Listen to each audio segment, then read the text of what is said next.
Imagine living in a time when what we now call a crime was considered normal? That's right. Human history is full of customs that, if they happened today, would land you straight in jail. And the most curious part, many of these habits were not only seen as acceptable, but even as symbols of status and power. Today we'll dive into bizarre, shocking, and often terrifying traditions that were part of our ancestors' daily lives. Brace yourself. Some of these customs will make you wonder if humanity has really evolved as much as we think. To start, think of something so common in ancient times that it's unthinkable today. The right of life and death that certain parents had over their own children. In Rome, for example, the paterfamilias, the head of the household, could decide whether a newborn would be raised or simply abandoned to die. Imagine that happening today. It'd be a police matter in no time. But back then, it was seen as a natural prerogative of the father, part of the social order. More than a personal decision, this custom was a form of population and economic control.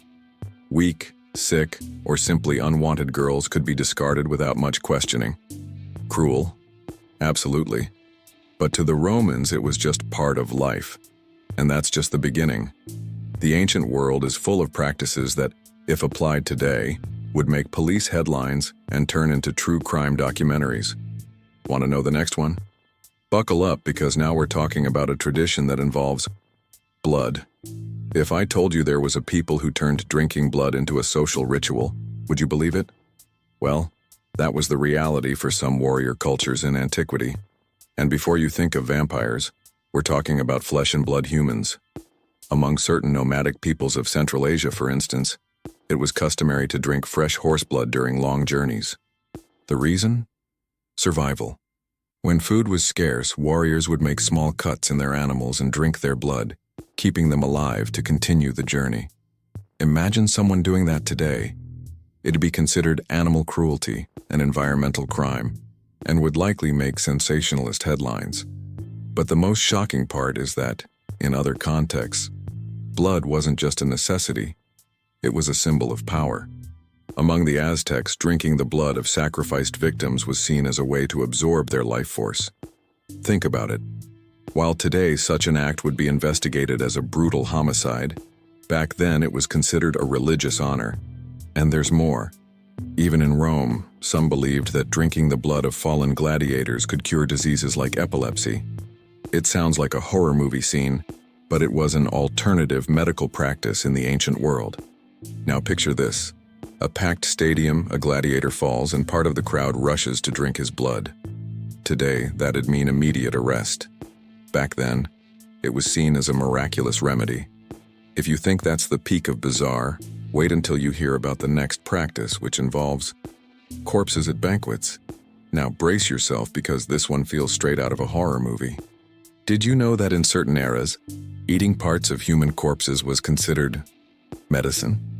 Yes, I'm talking about so-called medicinal cannibalism, something that was once common even in Europe.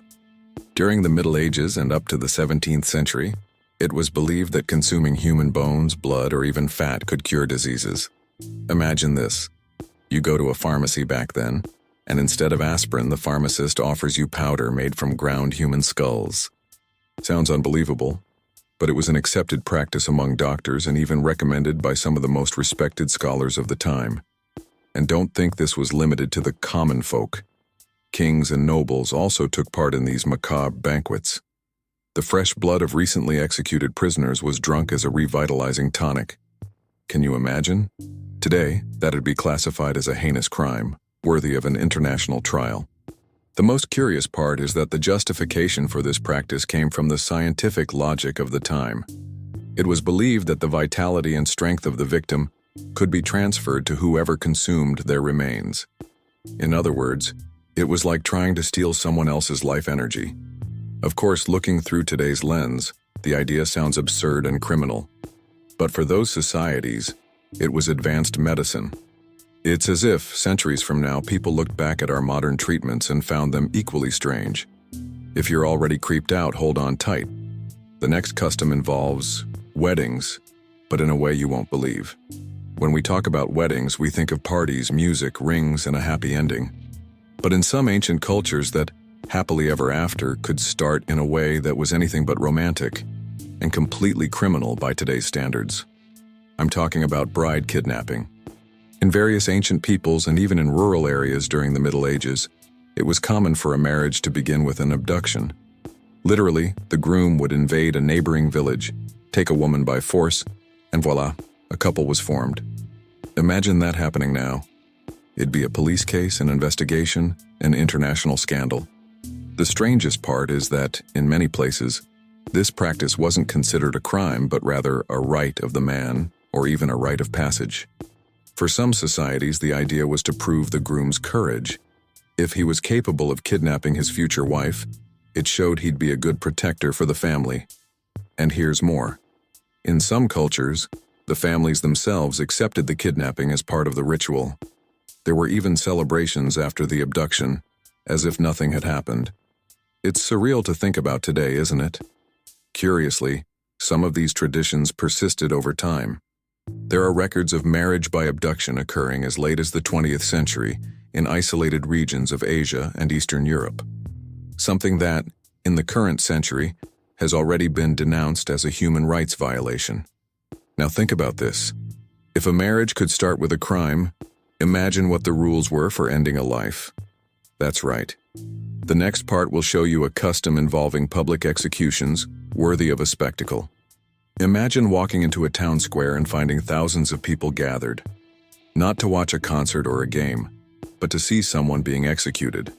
Sounds shocking, but for centuries, public executions were considered true entertainment. In medieval Europe, for example, hangings, beheadings, and even burnings at the stake were announced as social events. Entire families would attend, street vendors would profit, and even children were brought along, as if it were a Sunday outing. Today, this would be seen as extreme cruelty and a crime against human rights. But back then, it was considered a legitimate way to maintain order. And it wasn't just in Europe. In feudal Japan, public beheadings were also common, sometimes accompanied by ceremonies. In some colonial cities, heretics, thieves, and those accused of witchcraft were burned alive in front of crowds. Picture the scene. Screams, smoke, applause. Something that to us sounds like a nightmare but was seen as a moral lesson. The most curious part is that often executioners became famous figures, almost local celebrities. Some people even requested a good execution, as if it were a well-performed show. Now think about this. While today people line up to get into a soccer stadium, in the Middle Ages, the line was to see someone lose their head, literally. And if you think that's brutal, wait until you find out about the next custom, which involves children being treated as bargaining chips. Have you ever heard the phrase, "children have no voice"? Well, in many moments in history, this was taken literally, and in a way that today would be considered a serious crime. I'm talking about the practice of selling or trading children as if they were commodities. In ancient Rome, for example, it was permitted for indebted parents to hand over their children as slaves to settle their debts. Picture the scene. Instead of negotiating with money, someone offered their own child. Today, this would sound like human trafficking, one of the most fiercely combated crimes in the world. But back then, it was part of the economic system. And it didn't stop there. In various medieval cultures, children could be promised in marriage during childhood to seal political or commercial alliances. In other words, they were used as bargaining chips between powerful families. Try to imagine this today. Business deals decided based on the fate of a 10-year-old child. Unthinkable, right? Even in some African and Asian societies, there were markets where children were sold as domestic servants. Some never even knew their biological families.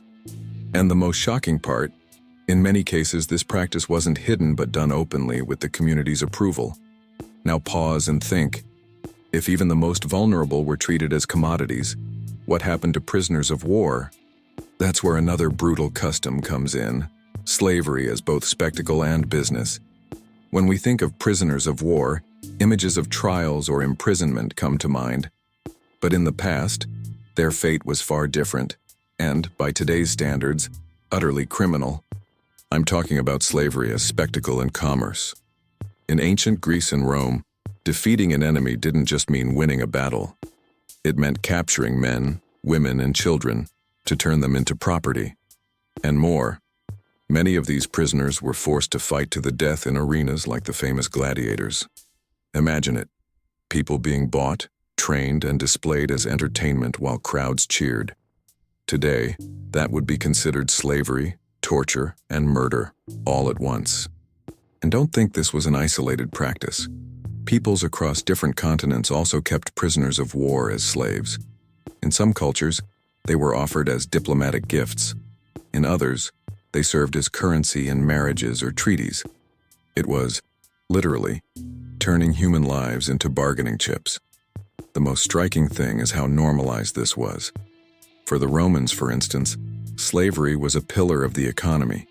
It's estimated that nearly a third of the empire's population were slaves. Today, this reality would be the target of international tribunals, daily headlines, and global protests. Now, hold on to this. If adults could be reduced to commodities and children were seen as bargaining chips, imagine what happened to women's freedom. The next historical custom will leave you even more stunned. If today we still fight for gender equality, imagine living in an era where women were legally considered their husband's property. Yes, in many ancient societies, marriage meant losing all individual freedom. In ancient Greece, for example, a woman needed her father's or husband's permission for almost everything. Leaving the house, managing assets, even speaking in public. In Rome, there was the notion that a wife was under her husband's guardianship. In some cases, he even had the right of life and death over her. Imagine if that were allowed today.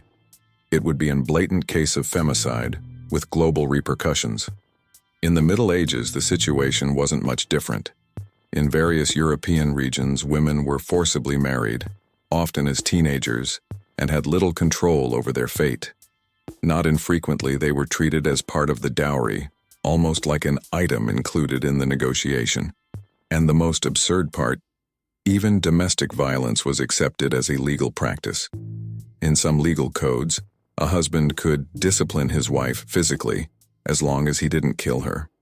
In other words, something that today leads to reports and imprisonment was, back then, considered part of the social order. Now think about this. If violence was legitimized even within the home, how did these societies deal with those considered criminals or different? The next custom involves punishments that would make any horror movie seem tame. Have you ever heard of punishments so cruel they'd make any horror movie look like child's play?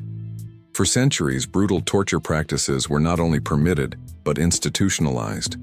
Today, they'd be classified as crimes against humanity. In medieval Europe, for example, devices like the breaking wheel, the Iron Maiden, and the rack were used to extract confessions or punish criminals. Imagine being in a public square and watching someone slowly stretched until their bones dislocated, while the crowd watched in silence, or applauded. Today, this would spark global outrage. But back then, it was just another method of justice. And it wasn't just in Europe. In the East, there were equally terrifying methods. In some parts of ancient China, there was lingqi, known as the death by 1,000 cuts, where the victim was slowly sliced while still alive. The goal wasn't just to punish, but to prolong suffering. Even the Inquisition used torture as an official tool. People accused of witchcraft were burned, drowned, or mutilated, all with religious and legal backing. It's as if the law and crime were, in practice, one and the same. The most bizarre part is thinking that these practices were legitimized by the state and seen as necessary to maintain order. In other words, what we'd now call a heinous crime was once called exemplary justice. And now, to wrap up our journey, let's talk about a custom that shows just how far the human mind can go: duels of honor. Let's close our journey with a custom that feels like a movie scene: duels of honor. Imagine two men meeting at dawn, pistols in hand, ready to shoot each other, and all of it legalized. For much of history, that's exactly how insults were settled. In Europe and even the Americas, especially in the 18th and 19th centuries, dueling was considered an acceptable way to restore honor. A simple offense, an insult, a suspicion of betrayal, or even a public provocation, could end in blood. Today, this would be premeditated murder. But back then, it was a respected ritual. And don't think it was just soldiers or outlaws. Politicians, nobles, and even intellectuals took part in famous duels. The most notable case might be that of U.S. Vice President Aaron Burr, who killed Alexander Hamilton in a duel in 1804. Picture it, a high-ranking official committing murder in broad daylight, all within the rules of honor. The curious thing is that many of these duels didn't always end in death. Sometimes a shot in the air or a minor injury was enough, as if the goal was just to show courage. But of course, when it ended in tragedy, society accepted it as a natural consequence. So tell me, which of these customs did you find the most unbelievable? Imagine if any of them still existed today. The world would be unrecognizable. If you enjoyed this journey through the dark side of history, don't forget to like, share with your friends, and subscribe to the channel. And comment below, which of these customs do you think would be the most shocking to witness today?